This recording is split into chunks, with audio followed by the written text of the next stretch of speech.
Daa'imman ilkaan waliin dhalatan kan jedhu ilaalla. Daa'imman ilkaan waliin dhalatan guyyuma dhalatan ilkaan biqilchanii kan dhalatan jechuudha.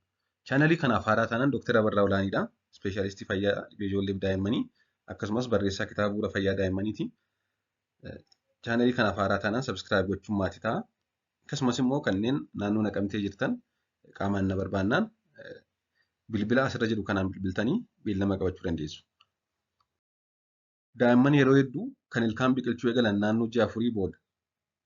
Haa ta'u malee darbee kan ilkaan waliin dhalatan naataaltiis jedhamanni kuni fi akkasumas kan erga dhalatanii booda ji'a tokko keessatti ilkaan biqilchan ni jiru. Inni kun immoo niyoonataaltiis jedhama. Warri ilkaan waliin dhalatanii naataaltiis jedhama. Dhalatanii immoo ji'a tokko keessatti kanneen ilkaan biqilchan niyoonataaltiis jedhama. Akka qorannoon agarsiisutti daa'imman 2000 keessaa daa'imni tokko ilkaan waliin dhalatu yookaan dhalatanii ji'a jalqabaa keessatti biqilchu jedhamee tilmaamama. Daa'ima 2000 keessaa daa'imni tokko. Ilkaan daa'imman waliin dhalatan kun ilkaan ijoollummaan daa'imman biqilchan waliin jechuunis erga ji'a 4-5 ta'anii booddee kan biqilchan wajjin wal haa fakkaatu malee yeroo hedduu xiqqaadha. Lallaafaa fi halluu keelloo kan fakkaatudha. Akkasumas kan hidda gadi hin jabeeffanne kan hidda gadi hin fageeffannedha. Akkuma suuraa irratti argitanii inni jalqabaa kun naataaltiis jedhamudha. Daa'ima naataaltiis qabudha jechuun daa'ima ilkaan waliin dhalate jechuudha. Inni lammaffaa kun immoo inni gara harka mirgaatti argamu immoo niyoonataaltiis jedhamudha. Daa'ima dhalatee ji'a jalqabaa keessatti ilkaan biqilcheedha. Wanti kun ilkaanumadha. Xiqqoo lallaafaa ta'uu hidda gadi fageeffachuu baatu ilkaanumadha. Hin guddatas jechuudha. Haa ta'u malee kan maatiin yeroo hedduu ilkaan jedhanii yaadan akka dogoggoraatti kan boons noodiyuul episteen piirlis jedhaman jiru. Oromoffaa maqaa isaanii hin barre maqaa qabaachuus dhiisuu danda'u. Maaliif maatii hawaasa keenya hedduun maal jedhamanii waamu isaan kana ilkaan jedhanii waamu. Garuu kun ilkaan miti. Kaartileejoota wanta sistii ta'e wanta of keessatti waan lallaafaa ta'edha. Yeroo qaqqabnee ilaallus akka ilkaanii kan jabaatu hin ta'in waan akka fooniidha. Baay'ee lallaafaa kan ta'edha jechuudha. Akkasumas immoo bakka inni itti biqilee akkuma argitan kana iddoo sirrii hin taanetti bakka ilkaan itti biqilutu hin ta'in xiqqoo bakka ilkaan itti biqilu irraa xinnoo olii qeeti jira jechuudha. Yeroo osoo qaqqabdanii ilaaltanis akka ilkaanii kan jajjabaatu miti jechuudha. Inni kun daa'imman 10 keessaa daa'imman 7 irratti mul'ata. Kun baay'ee koomeniidha. Daa'imman hedduutu qaba kan. Daa'imman 10 keessaa daa'imni 7 kana qabadhamee yaadama. Kun waama tokko waan rakkoo fidu miti. Tuquus hin barbaachisu ofuma isaa waan deebi'ee badudha jechuudha. Episteen piirlis jedhama kun. Akkasumas boons noodiyuul kan jedhamu jira. Inni kun immoo gara keessaan biqila.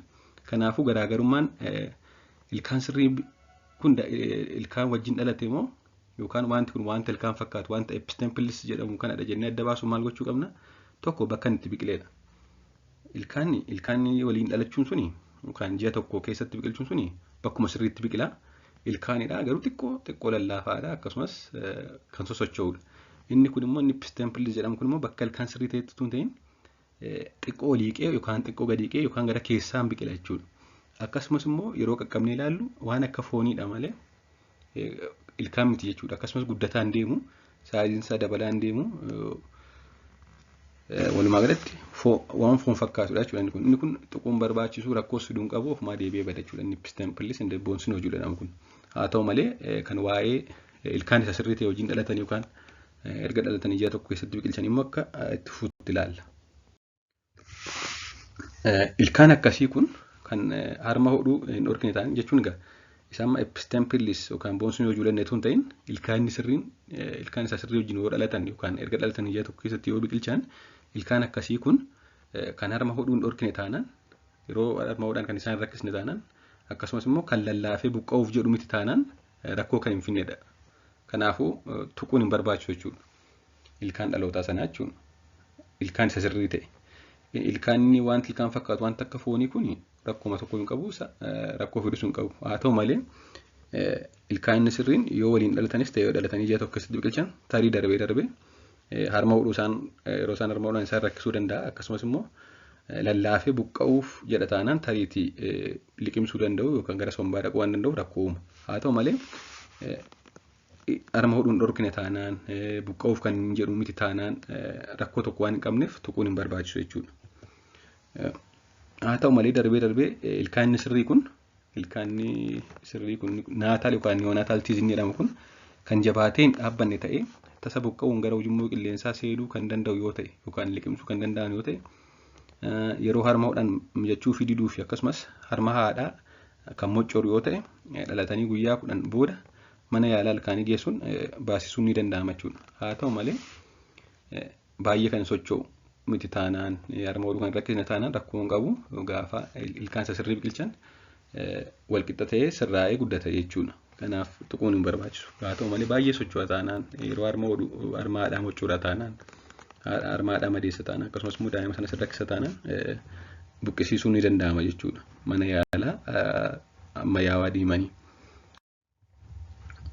Haa ta'u malee osoo daa'imman ilkaan kana hin qabaatinis ta'e kana qaba jechuun yeroo daa'imman yeroo heddumaadha daa'imman amala dhabu taanaan daa'imman bobbaan xiqqoo qal'atnaan yookaan xiqqoo bobbaan isaanii qallata taanaan akka baasuu yookaan akka dhibee garaa kaasaa kan fakkaatu jiraannaan amma boo'anii yoo rakkisan maal jedhu maatiin keenya ilkaan riqsiisuu kan jedhamu hawaasa keenya keessatti beekamee waan jiruuf maal godhu mana yaalaa aadaa geessanii ilkaan riqsiisu jechuudha.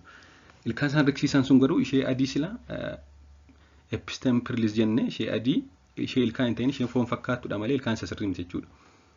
Kanaafuu wanti kun sirrii miti wanta kana ilkaan ijoollee riqsiisuun sirrii miti waan isaan riqsiisan sunis ilkaan miti wanta ilkaan fakkaatu foon wayiidha malee sistii wayiidha malee ilkaan miti waan ta'eef riqsiisuun barbaachisu.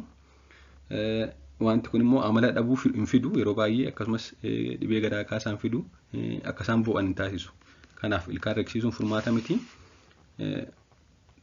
Haa ta'uyyuu malee riqsiisaniyyuu tarii dhibee biraafuu saaxiluu danda'u jechuudha. Fakkeenyaaf waan akka dhibee teetaanasii infekshinii afaan keessaa godhachuu danda'u daa'imman waan ta'eef tuqsiisuun gaarii miti. Yoo wanti ittiin waan akka foonii taate gonkumaa waa yaaddoo miti dhiisuudha. Yoo wanti sun immoo ilkaan sirrii ta'e yoo baay'ee socho'a ta'e qofa. Yoo harma haadhaa madeessa ta'e yeroo harma hodhan akkasumas immoo yoo harma hodhuu isaa rakkise qofa buqqisiisna jechuudha. Haa ta'u malee akka waliigalaatti kan yeroo hedduu mul'atu isa kamidha? Isa wanta ilkaan fakkaatu waan akka foonii epistemperlis jedhamtu kan rakkoo tokko uumnedha kan yeroo hedduu daa'imman biratti mul'atu. Kanaaf wanti kun rakkoo hin qabu dhiisuudha jechuudha. Hedduu galatoomaa. Subscribe gochuun dagatinaa turtii gaarii.